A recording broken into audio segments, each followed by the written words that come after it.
He's even been so bold as to state, and this is a quote, "Iraq is dealing with the residents of the camp as individuals and in accordance with the human rights principles and rules of international law enshrined in the Universal Declaration of Human Rights and International Covenant on Civil and Political Rights."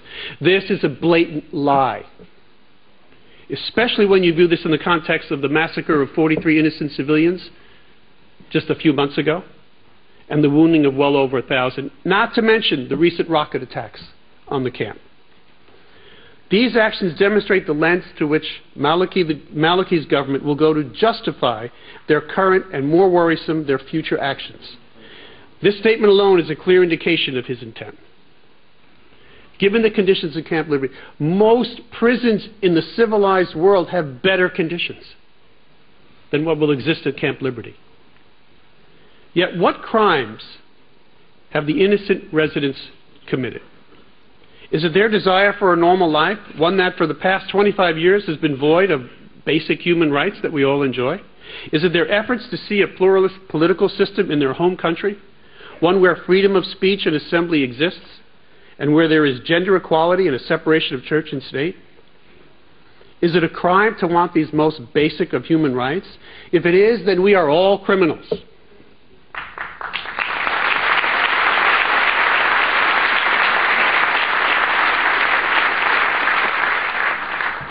Dictatorial regimes like the current regime in Iran, regimes that subjugate their own people, they're quick to designate anyone who opposes them as subversives, and even, as they repeatedly describe the MEK and the residents of Camp Ashraf, as terrorists.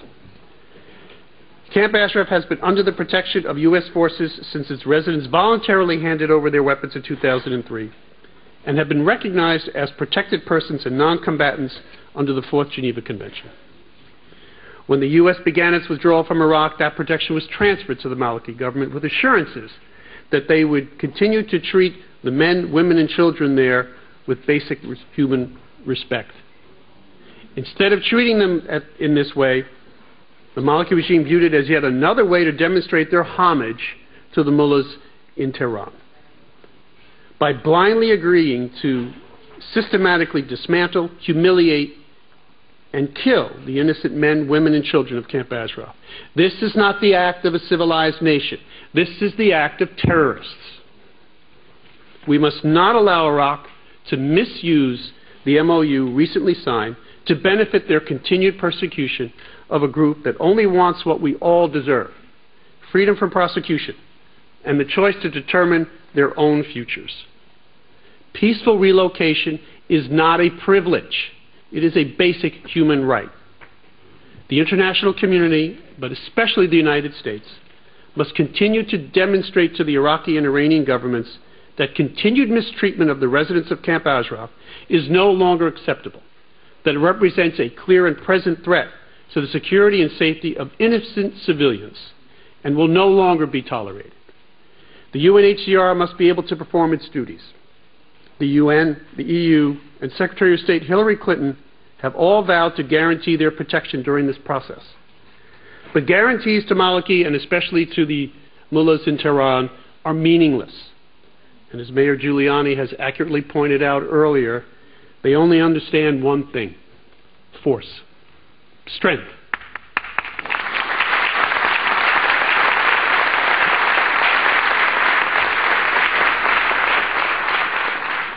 Letters and efforts to engage are not going to prove successful. The use of UN Blue Helmet forces would be an excellent way to demonstrate to the Iraqi and Iranian regimes that we are serious about protecting these innocent lives and that the international community is no longer susceptible to the political machinations and manipulations by Maliki and the mullahs in Tehran. It is imperative that the protection of the residents of Camp Ashraf remain paramount, and this can only be done through the continued attention and focus of the international community at this very critical juncture. We must ensure that the Iraqi government, absent the manipulating influence of Iran, adheres to the minimum requirements that the residents will need in their relocation, which includes the ability to bring their personal possessions, freedom from surveillance, from harassment, and from the fear of arrest and detention. These are not unusual requests, nor are they special privileges, but rather, as I mentioned earlier, basic inalienable human rights. When President Obama and Prime Minister Maliki met last month, Maliki promised that he would, quote, broker no interference from outside powers in the conduct of internal Iraqi affairs. Another lie. But we must ensure that he holds to this promise and does not allow the government of Iran to meddle or control events concerning the residents of Camp Ashraf. A policy of appeasement when dealing with terrorist organizations and regimes is never successful. As with the continuous listing of the MEK on the foreign terrorist organizations list, which was done initially to appease the government of Iran, and which, by the way, has produced no visible results, no benefits, the consistent eroding of the initial MOU reached just a few weeks ago on the transfer and resolution of the residents of Camp Ashraf works only to the advantage of the Ahmadinejad regime. This is the time for the international community to resolutely and repeatedly stand up in defense of the residents of Camp Ashraf. It's long at hand. It's long overdue. It is the responsibility of everyone to ensure that these people who have given so much and have endured with such harsh treatments be given the opportunity, finally, for liberty and for justice. Thank you.